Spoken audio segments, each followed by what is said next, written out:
संगति जो इंसान को बिगाड़ देती है, एक संगति जो एक मसीह व्यक्ति को गैर मसीह की तरह व्यवहार करने के लिए लेकर जा सकती है।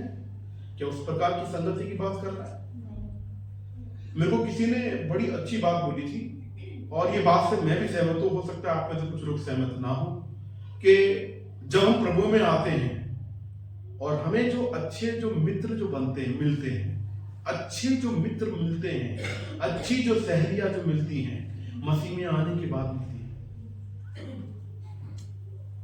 क्यों? क्योंकि वो आपको जो समझाएगा या आपको जो समझाएगी, आप जब इस इमोशनल अटैक में जब आप होंगे, जब आप इमोशनल अटैक आपके ऊपर, आपके परिवार के ऊपर किसी भी तरीके से होगा, अगर आप गैर मसीह के पास में जाएंगे, उसका समझाने का तरीका अलग होगा, उसका बताने का तरीका अलग होगा। लेकिन एक मसीह व्यक्ति के पास अगर आप जाएंगे जिससे आपकी बनती है, जो आपको प्रेम करता है, आपके परिवार को प्रेम करता है, उसके पास जाकर जब आप अपने दुख को बताएंगे, उसका समझाने का तरीका इसके आधारित होगा, बाइबल के आधारित होगा। वो वचन के द्वारा आपको सिखाएगा। इवन हो सकता है उसको सिखाने के लिए वो स्ट्रगल करे, लेकिन एक चीज वो जरूर करेगा, आपके लिए प्रार्थना करेगा,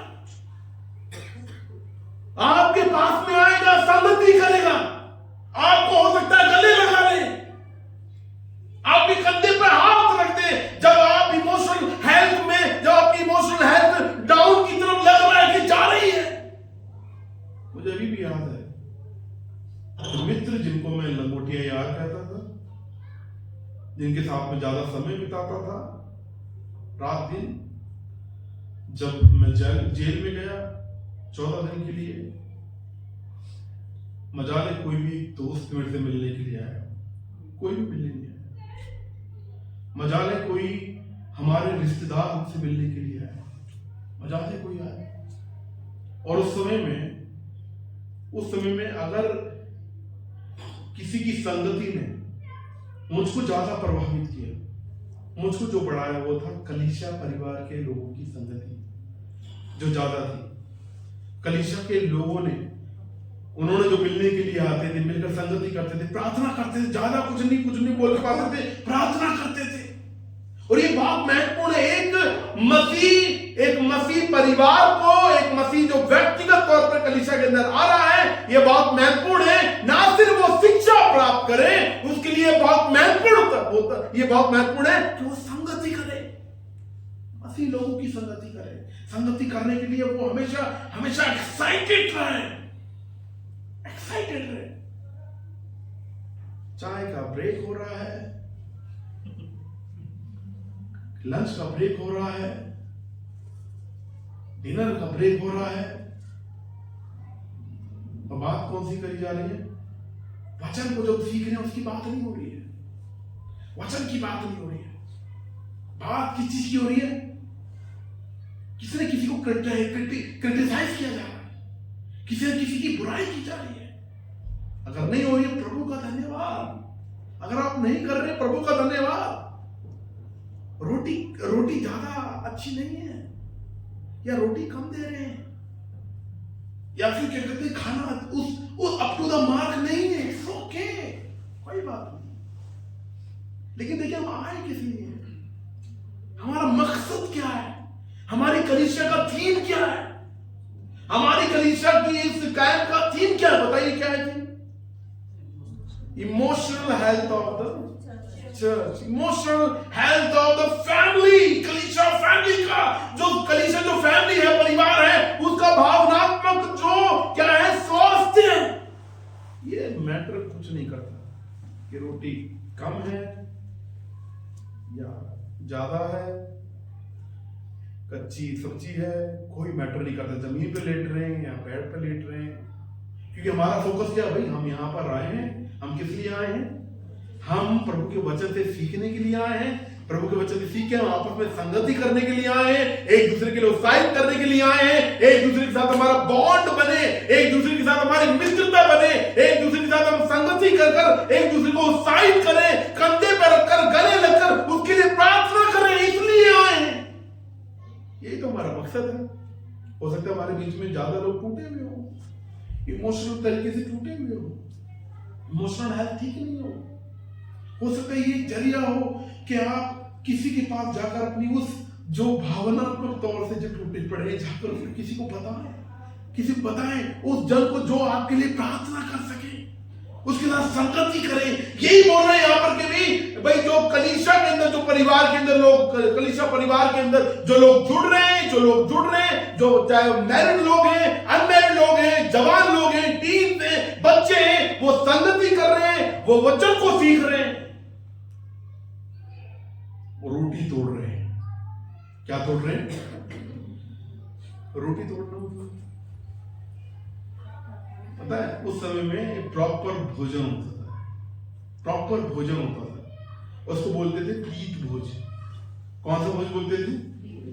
प्रीत भोज बोलते थे। हर दिन का चर्च लगता था। जैसे हम अभी हमारे इस क्या कहते हैं, एक दिन में कितने सेशन है?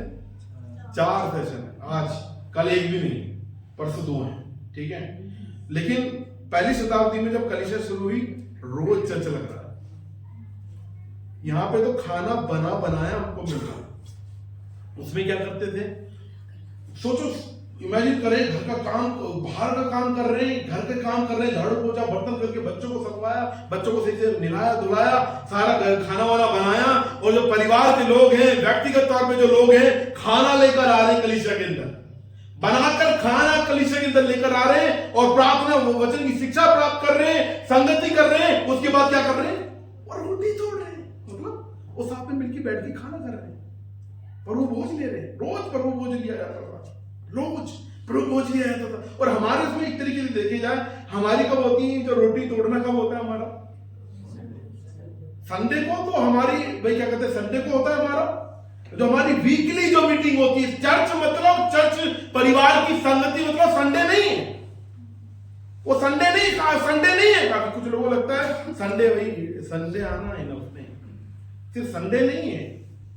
कलीसिया जो लगती है थ्रू आउट द वीक लगती है, पूरे हफ्ते लगती है। जब आप अपने घर पे प्रेयर मीटिंग रखवाते हो उस समय लगती है। जब मंगलवार को मीटिंग होती है तब लगती है। जब बुधवार को कोई अपने घर में बुलाता है तब लगती है। गुरुवार को जब बुलाते हैं तब लगती है।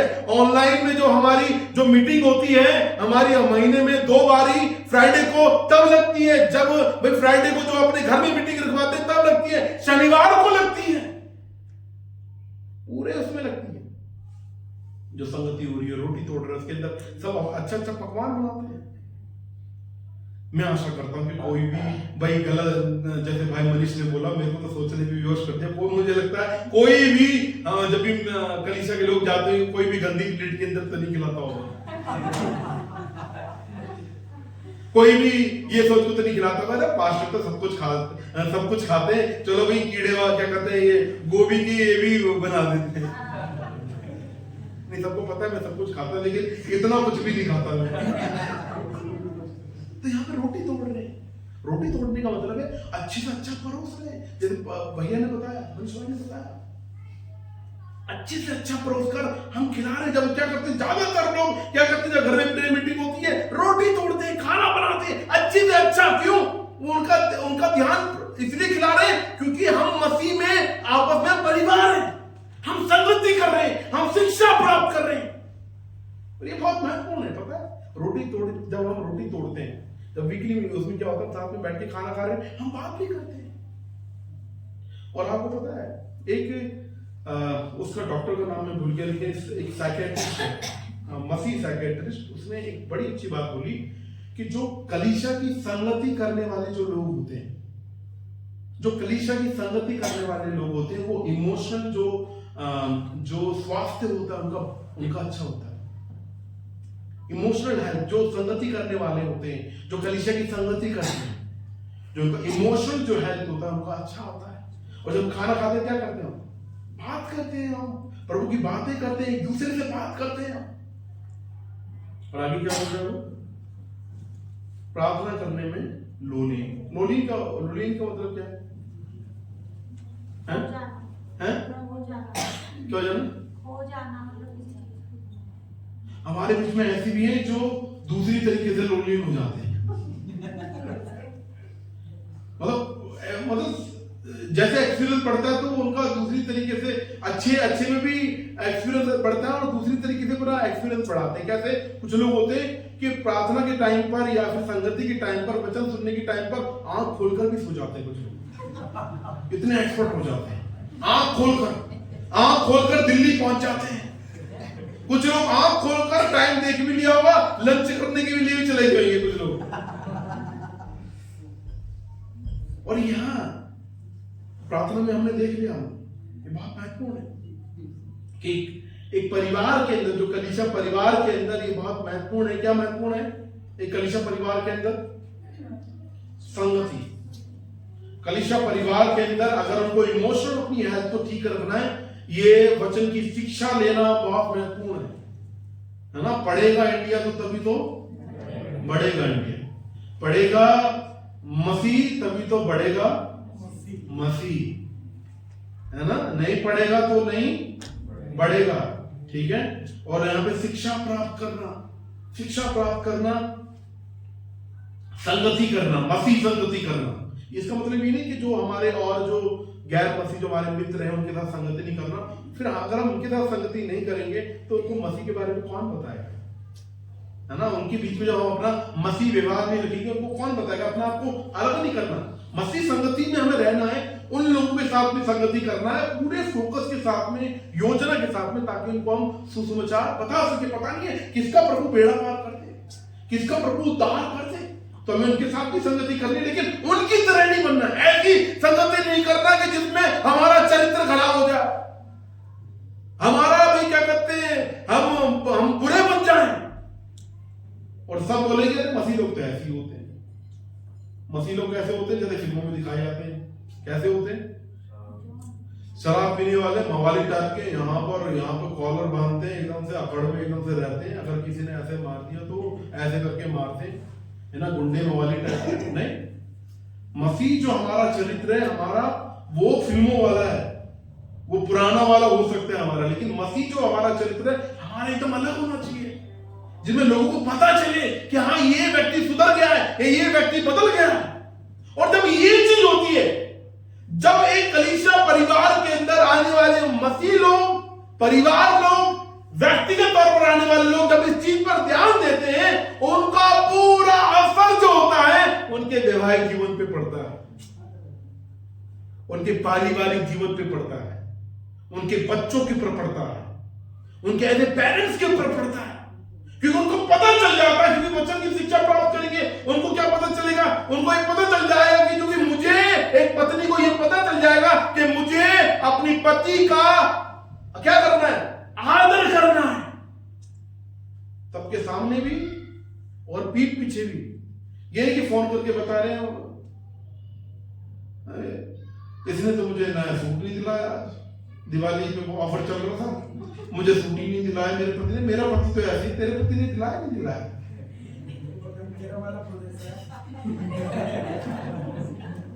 यही बातें चलती हैं। प्रभु को धन्यवाद, ये बातें नहीं चल रही। और यहां पर जब वचन की शिक्षा, जब इन बातों पर हम ध्यान देते हैं, फिर ये बातें नहीं होती। उसको पता रहता है कि भाई मुझे अपने पति का, चाहे वो सामने है चाहे पीठ पीछे है, मुझे उसका निरादर नहीं करना है, मुझे किसी उसकी बुराई नहीं करनी है। एक पत्नी का काम होता है अपने पति को प्रोटेक्ट करना, ढाल बनकर, चाहे कोई कुछ भी कहे, खड़े हो जाना एकदम से। नहीं हो सकता है पति की गलती हो, कोने में ले जाकर बोल दो, लेकिन सबके सामने नहीं, सबके सामने नहीं। यही बात क्या कहते हैं इफिसियों का, अगर आप अध्याय इफिसियों पढ़ेंगे, आप इफिसियों के अंदर इसी चीज को लेकर जोड़ दे रहा है प्रभु का वचन। मेरे साथ निकाले इफिसियों उसका 5वें अध्याय का 27 से अगर हम 22 से हम देखें, 5 के 22 से हम देखें, वहां प्रभु का वचन यही बता रहा है कि भी एक जो पत्नी है, पत्नी का जो सर है वो कौन है? पत्नी का सर कौन है? पत्नी का सर कौन है? पति। और फिर देखो, जब उन बातों पर शिक्षा प्राप्त करने में, संगति करने में, रोटी तोड़ने में, प्रार्थना करने में, जो हमने आज जो हमने वचन, हम जो वचन सीख रहे हैं, उनमें जब ध्यान होता है, ना सिर्फ पत्नी अपने पति का आदर करती है, पति भी अपनी पत्नी को प्रेम करता है।